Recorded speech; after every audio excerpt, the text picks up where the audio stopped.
주일 오후 예배로서는 이제 오늘 이제 마지막 주일 예배입니다. 52주를 한 번도 빠지지 않고 출석하신 분 한번 손 들어 보실래요? 한 분, 두 분, 세 분, 네 분, 다섯 분, 여섯 분, 일곱 분, 여덟 분, 아홉 분, 열 분. 10명이나 됩니까?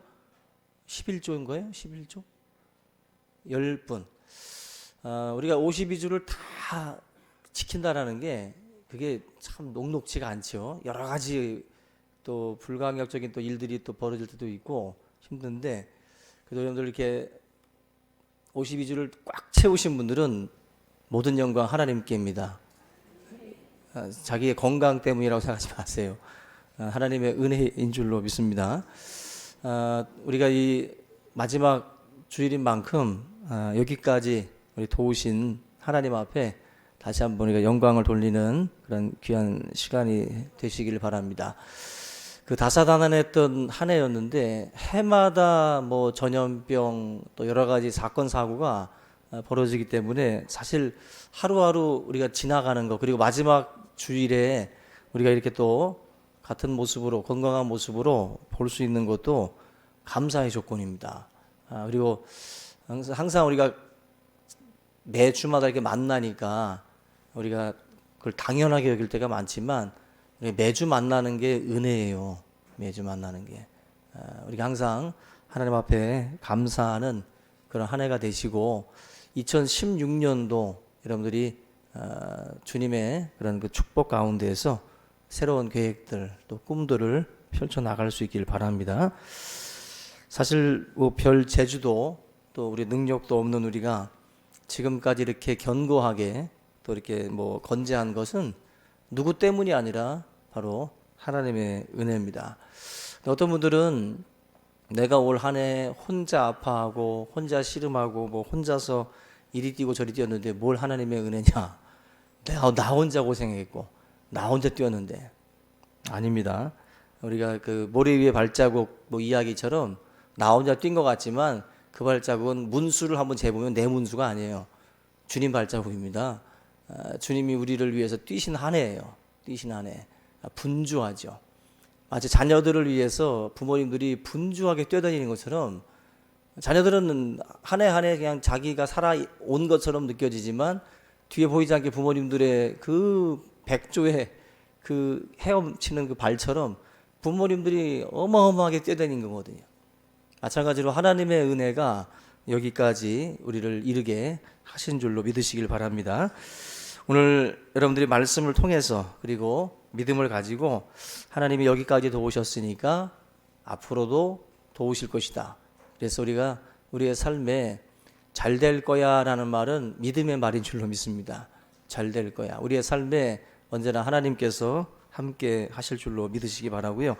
오늘 이 사무엘상 7장 이 말씀이 바로 이제 여기까지 도우신 하나님, 에베네셀이라고 하는 이 단어, 이 고백이 나왔던 그런 그 내용들인데, 이스라엘이 블레셋이라고 하는 해양 민족에게 많은 어떤 그 고통의 시간들을 또 갖게 됐는데, 한 20년 정도를 지배를 받으면서 이스라엘이 블레셋의 속국이 돼서 많은 수모들을 겪었습니다. 이 상황에 그들이 그 경제도 바닥이 치고 또 정치도 무질서가 있었고 그야말로 혼돈의 시간을 20년 동안 이스라엘 백성들이 보내게 돼요. 근데 이 당시에 하나님께서 사무엘이라고 하는 선지자를 이제 보내게 돼요. 그래서 사무엘이 이 백성들을 이제 힘을 모을 수 있도록, 어떻게 보면 구심점이죠. 사무엘을 중심으로 해서 힘을 모아서 다시 이 블레셋이라고 하는 이 군대와 맞서게 됩니다. 당시의 무기는 블레셋 같은 경우는 철제 무기였어요. 근데 이스라엘은 철제가 아니었습니다. 그럼에도 불구하고 이 싸움에서 이스라엘이 블레셋을 상대했고 또 그 싸움에서 승리할 수 있었다라는 것 자체가, 이것 자체가 바로 하나님의 은혜라는 것입니다.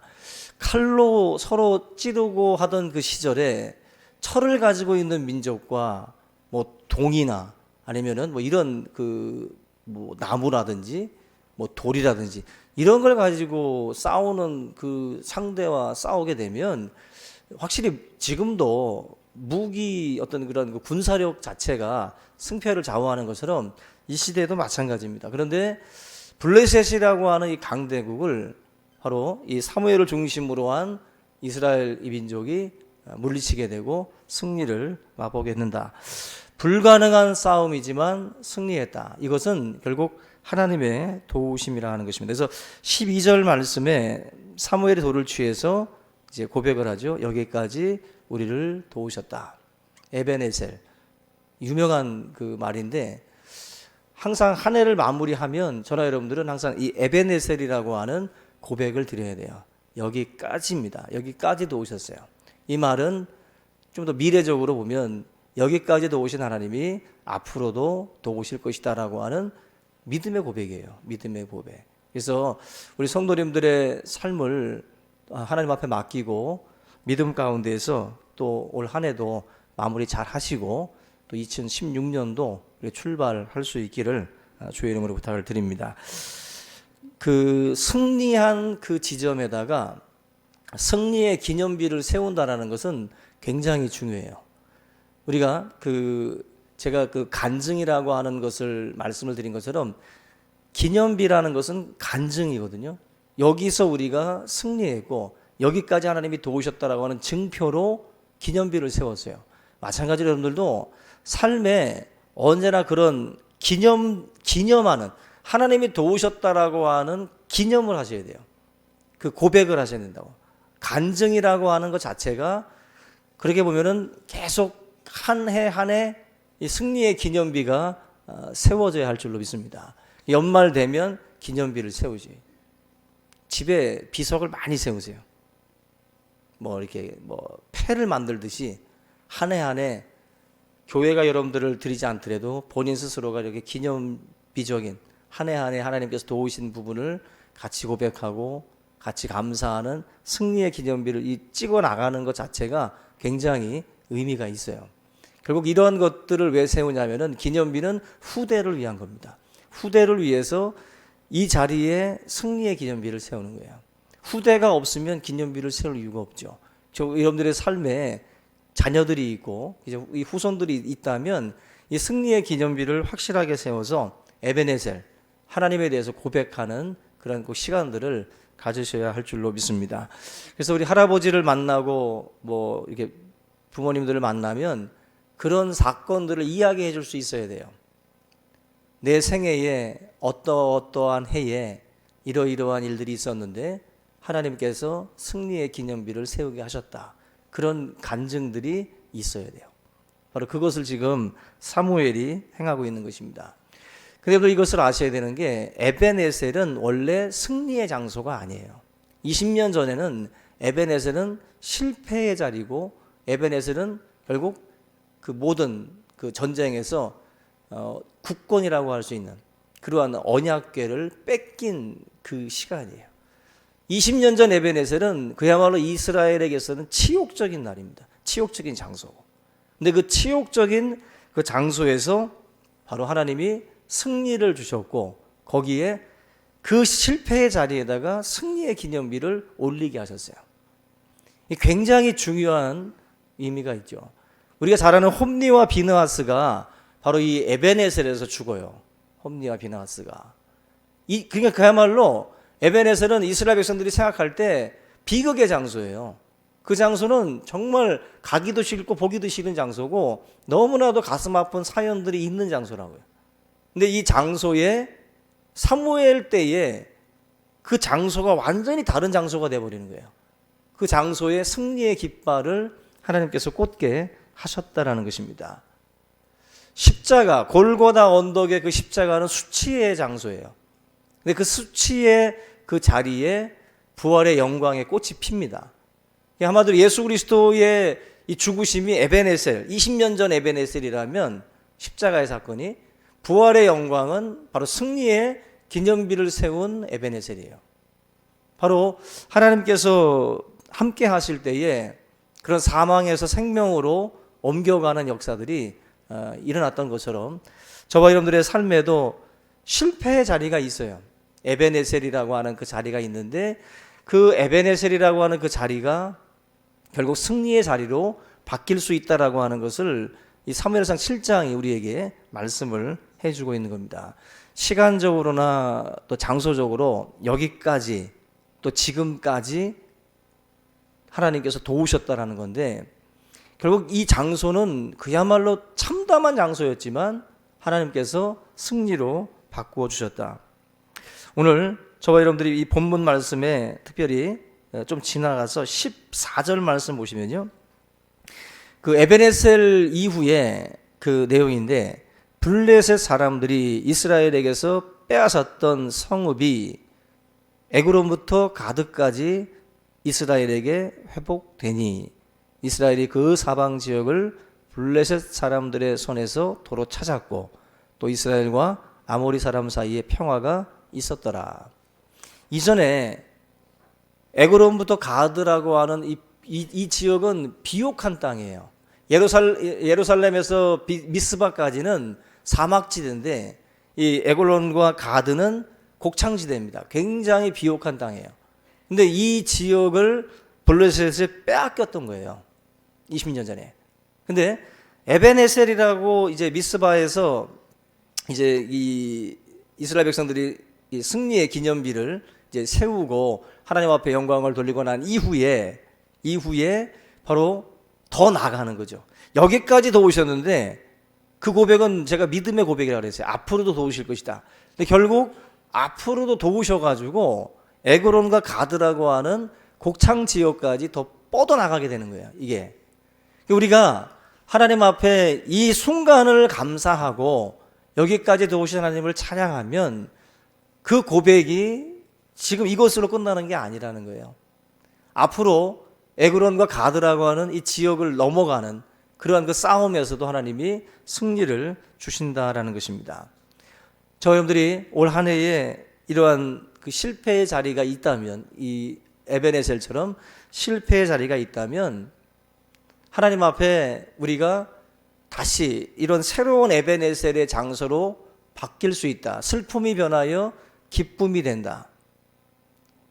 이러한 고백이 우리 안에서 터져 나올 수 있기를 주님의 이름으로 부탁을 드립니다. 그러면 이 20년 전 에베네셀에서 지금 이런 여기까지 우리를 도우셨다라고 하는 고백으로 바뀌려면 무엇이 있어야 되느냐는 거예요. 뭐가 있었길래 이 똑같은 장소에서 승패가 이렇게 바뀔 수 있느냐 하는 것입니다. 바로 2절 말씀이 답인데 7장 2절에 여러분들이 보시면 괴가 기럇 여아림에 들어간 날부터 20년 동안 오래 있은지라 이스라엘 온 족속이 여호와를 사모하니라. 2절 말씀이 오늘 이 7장의 키입니다. 키예요. 이들이 어찌해서 그 실패의 에베네셀에서 승리의 에베네셀로 바뀌었느냐? 바로 2절 말씀이 답인데, 이 사모하니라라는 이 말이 히브리어에서 나하라고 하는 단어를 써요. 나하. 이 나하라고 하는 이 단어가 가진 뜻을 보면 우리가 생각하는 어떤 그런 어떤 뭐 정적으로 이렇게 사랑하고 그리워하는 그 정도의 사모함이 아니에요. 이게 울부짖다, 슬퍼하다, 애도하다라는 뜻을 가지고 있어요. 나하라는 단어가. 이스라엘이 여호와를 사모하니라라는 말은 이스라엘 여호와를 향해서 울부짖었다는 거예요. 그리고 슬퍼했고 애도했다. 왜? 하나님의 법궤를 뺏겼다고요. 법궤를. 하나님의 말씀 돌판과 아론의 쌍난 지팡이와 만나 담은 항아리가 담겨져 있는 하나님의 그 언약궤, 법궤가 이방 땅에 지금 가 있다라는 거예요. 그 아픔이 이스라엘 백성들에게 어떻게 보면 이제 전해지는 거예요. 그래서 여호와 앞에서 울부짖게 되고 애통해하게 되고 사모하게 됐다는 것입니다. 결국 이들의 마음의 태도가 2절에 잘 나와 있는 거예요.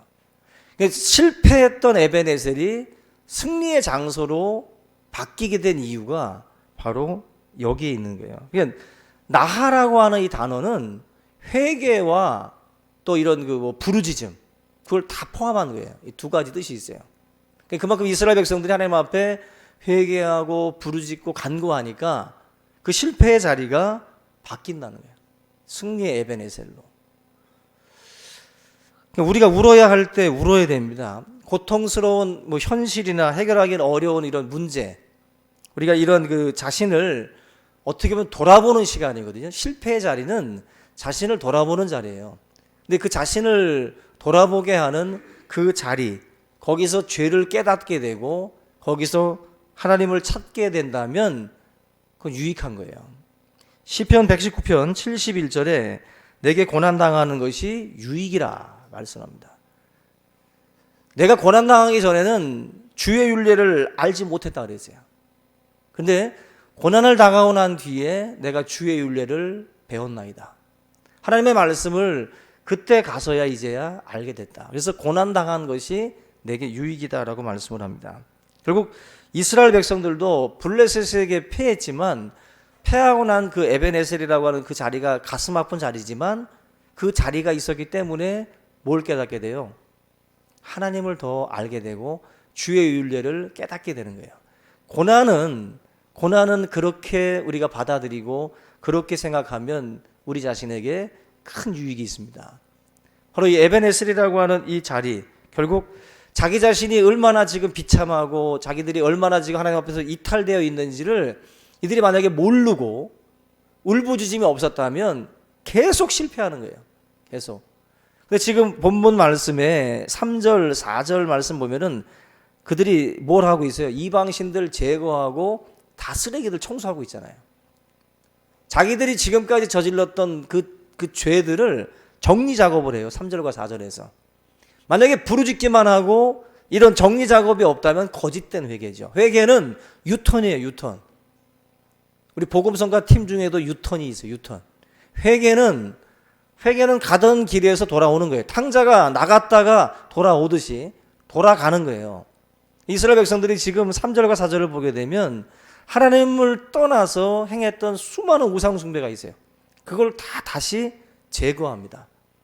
아스다롯이라든지 이런 우상들을 다 제거하고 4절 끝에 보면은 뭐라고 합니까? 여호와만 섬기니라.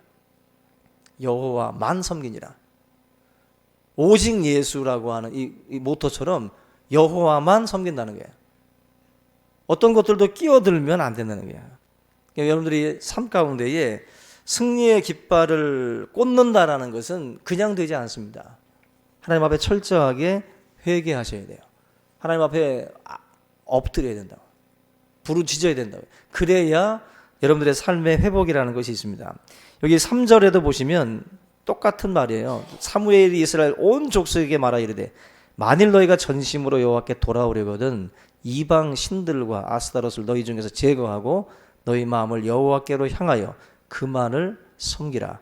그리하면 너희를 블레셋 사람의 손에서 건져내시리라. 아멘. 바로 이겁니다. 하나님께 건져주시는 분은 하나님이셔요. 건져주시는 분은.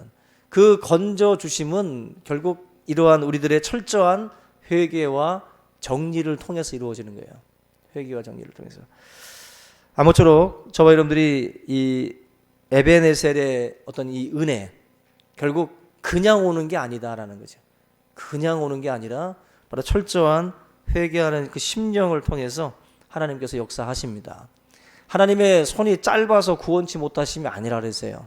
여호와의 눈이 어두워서 보지 못하는 것도 아니라 그랬습니다. 너와 나 사이에 죄가 담을 이루고 있다는 거예요. 죄가. 그 죄라고 하는 것을 청산하면 시온의 대로가 열린다라는 거예요. 우리의 삶을 가로막고 있는 것들은 바로 죄입니다. 그 죄를 하나님 앞에 철저하게 내려놓고 고백하셔야 돼요. 여기 도화 이 오거리인가요? 거기 지금 뭐 예전 선인재단 뭐 또 주택단지 있어가지고 다 이렇게 있었는데 지금 막 쫙 미니까 뭐가 탁 트이죠. 나중에 아파트 들어오겠지만 그거죠. 그냥 죄와 그 하나님과 나 사이에 그런 것들이 싹 허물어지면 시원하게 뚫리는 거죠. 시원하게. 결국 키는 여러분들 회개예요. 하나님 앞에 엎드리고 하나님 앞에 회개하고 나아가면 하나님이 건져주시는 거예요. 건져주심은 하나님의 손에 있습니다. 오늘 제가 새해 복 많이 받으시라고 형통의 비결을 특별히 알려드린 거예요. 형통의 비결. 형통의 비결은 철저한 회개예요. 철저한 회개. 하나님 앞에 철저하게 엎드리고 낮아지면 하나님이 건져 주십니다. 그래서 실패의 자리에다가 하나님이 승리의 깃발을 딱 꽂게 하세요. 아주 역전이죠. 하나님은 그런 반전, 특별히 역설적인 어떤 일들을 많이 꾸미세요. 하만이 이스라엘 그 모르드게를 매달아 버리려고 했던 그 나무 틀에다가 하나님이 역전시켜 버리잖아요. 하만을 달아버리잖아요. 하나님 그런 분이에요. 하나님은 그렇게 실패를 역전시켜서 승리의 깃발을 꽂게 만드시는 분이에요. 우리 모든 삶 가운데 이런 형통의 복, 에베네셀의 복이 철저한 회개를 통해서 여러분들의 삶에 함께 할 수 있기를 주님의 이름으로 축원합니다. 찬양 한 장 함께 하시고 오늘 말씀 붙들고 기도합니다.